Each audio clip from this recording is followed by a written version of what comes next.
Japan के PM पहुंचे भारत और संयोग देखिए, जापान के पीएम के जाने के बाद तुरंत अमेरिका की खास टीम, रक्षा विशेषज्ञों की टीम भारत पहुंच रही है। जापान ने पूरा खजाना खोल दिया भारत के लिए, ये तो बिल्कुल ठीक है, लेकिन मीटिंग के तुरंत बाद आखिर रूस को लेकर जापान और भारत क्या कर गए। और जब जापान के पीएम भारत आ रहे थे तभी से एक दबाव बन रहा था। किस चीज का दबाव था, क्या वो मीटिंग में कल कर सामने आया। जानेंगे कि ये मीटिंग 2014 में पीएम मोदी ने जापान की यात्रा की, तब शिंजो आबे जापान के प्रधानमंत्री थे और दोनों की दोस्ती बहुत ही तेजी से आगे बढ़ी। और इसका असर ये हुआ कि उस समय जापान ने भारत के लिए 3.5 ट्रिलियन येन का निवेश का घोषणा कर दिया था, पर अब उससे कहीं ज्यादा चीजें बढ़ चुकी है। 1455 जापानी कंपनियां अभी भारत में है और भी कंपनियां आने वाली है। तो वहीं Mumbai Ahmedabad high speed rail corridor, dedicated freight corridor, metro projects और Delhi Mumbai industrial corridor project जैसे कई महत्वपूर्ण चीजें जापानी मदद से चल रही है। लेकिन इन सब के बीच ये बैठक बेहद खास हो गई है। एक तरफ खजाना लेकर आई थी तो वहीं दूसरी तरफ बड़ा टेंशन भी लेकर आई थी, जिसे भारत के एनएसए और पीएम ने किस तरीके से हैंडल किया। जानेंगे क्या है पूरा मामला। इसके अलावे बहुत कुछ, आइए जानते हैं इन खबरों को विस्तार से। वैसे बात करें जापान और भारत की दोस्ती की, तो जापान और भारत की दोस्ती काफी पुरानी है और काफी महत्वपूर्ण भी है। जापान और भारत की दोस्ती का अंदाजा आप ऐसे लगा सकते हैं कि जापान ने भारत के कई क्षेत्रों पर निवेश किया हुआ है और ये निवेश काफी बड़े लेवल पे है। पर वैसे आपको बता दें, जापान ने रूस के अंदर भी बहुत सारा निवेश किया हुआ है। और भले जापान और रूस में टेंशन अभी इस तरीके से बढ़ गया है कि जापान ने एक के बाद एक एक्शन लेना शुरू कर दिया है, उसके ऊपर प्रतिबंधों की झड़ी लगा दी है। ऐसे जापान के रूस के साथ अपने पर्सनल खुंदस भी है और ये खुंदस है जो सेरिल आइलैंड, उन द्वीपों को लेकर जहां दोनों आपस में झगड़ने को तैयार रहते हैं। लेकिन इस क्षेत्र में जापान का एकमात्र दुश्मन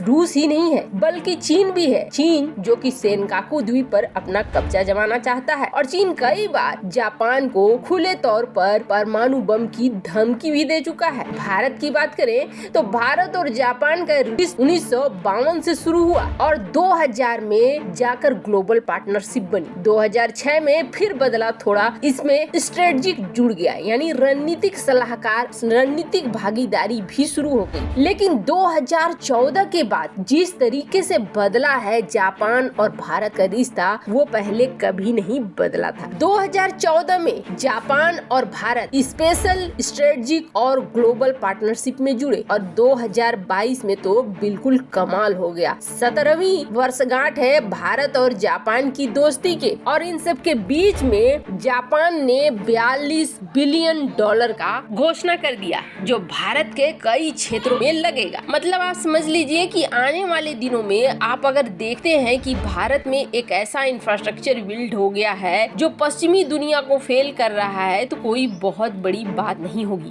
भारत उसी दिशा में बढ़ भी रहा है। ठहरिए, जापान के पीएम जो भारत आए हैं वो इतना आसान नहीं होने वाला है। जापान के पीएम जब भारत आए हैं तो अपने साथ एक दबाव भी लेकर आए हैं, एक बहुत बड़ा दबाव। इस वक्त भारत को अमेरिका भी दबाव में लाना चाहता है और क्वाड के देश भी दबाव में लाना चाहते हैं। इंडो पैसिफिक मामला इनके लिए भले एक कारण बन रहा है कि तत्काल ये भारत के ऊपर बहुत ज्यादा दबाव नहीं बना पा रहे हैं और भारत अपनी स्वतंत्र पॉलिसी दिखला रहा है, पर ये दबाव बनाया जाएगा। अब ऐसे बनाया जाएगा कि भारत में आने वाले समय में आप इंतजार कीजिए, जापान ने बहुत बड़ा निवेश किया, जल्द ही अमेरिका भी एक बहुत बड़े निवेश की घोषणा करेगा और ऐसे धीरे धीरे क्वाड और यूरोप के कई बड़े बड़े देश करेंगे। अब जब ये निवेश बड़े बड़े देश करने लगेंगे तो फिर अपने साथ एक दबाव की रणनीति भी लेकर आएंगे, क्योंकि इनका मानना ये है कि क्वाड में लगभग जितने देश हैं, सिर्फ भारत को छोड़ दे तो क्वाड के बाकी तीनों देशों ने रूस की आलोचना की, रूस की खुले तौर पर आलोचना हुई। लेकिन भारत ने क्वाड मीटिंग में सब कुछ बदल दिया और सीधे सीधे ये कह दिया कि ये क्वाड बना था इंडो पैसिफिक के लिए, न कि ये क्वाड बना था रूस यूक्रेन मामले के लिए। यहाँ पर वो चीजें नहीं दोहराई जाए, यहाँ पर वो चीजें न हो, हमें उसकी बात करनी चाहिए लिए हमें इसकी बात नहीं करनी चाहिए कि रूस यूक्रेन में क्या हो रहा है। अब देखिए हुआ क्या कि क्वाड की मीटिंग के बाद भारत ने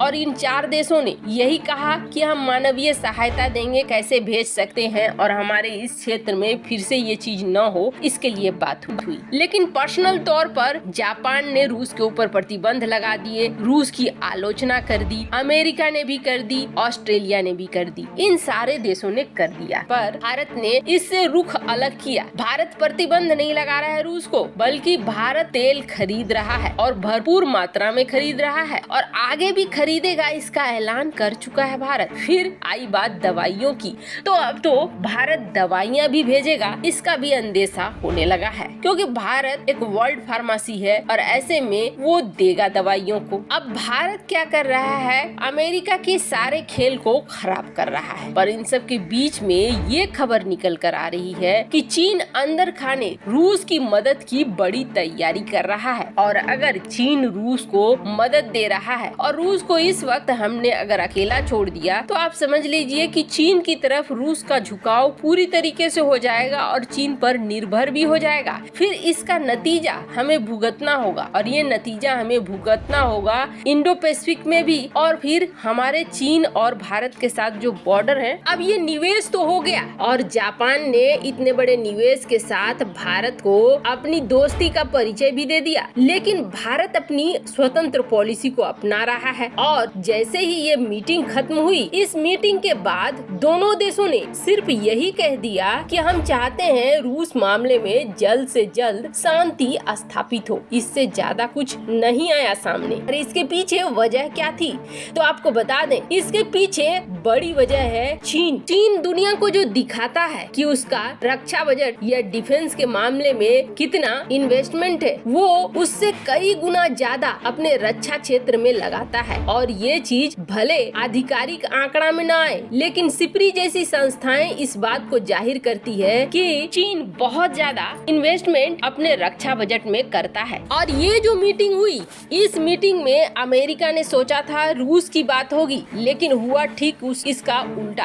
भारत और जापान के बीच जो कॉमन दुश्मन है चीन, उसके बारे में बात हुई और भारत ने बतलाया कि किस तरीके से चीन सीमा पर कर रहा है और ये हालात कैसे दोनों देशों के लिए ठीक नहीं है। जहां एक तरफ जापान को लेकर चीन परेशान कर रहा है, तो वहीं भारत की सीमा पर भी अपनी गतिविधियों को बढ़ा रहा है। अब आए हुए थे जापान के पीएम भारत को मनाने के लिए कि रूस के ऊपर बयान दो, लेकिन इसका ठीक उल्टा हुआ। उल्टा ये हुआ कि दोनों देशों ने ये कह दिया कि रूस को और यूक्रेन को इस जंग को जल्द से जल्द खत्म करना चाहिए, जबकि विशेष चर्चा हुई तो वो चीन की हुई। यानी इस मीटिंग में भारत सफल रहा जापान को अपनी बात समझाने के लिए। वैसे आपको क्या लगता है, भारत की विदेश नीति क्या इस वक्त बिल्कुल ठीक ठाक चल रही है? कमेंट कर अपनी राय जरूर बताएं। जल्द मिलते हैं अगले वीडियो में नई खबर के साथ।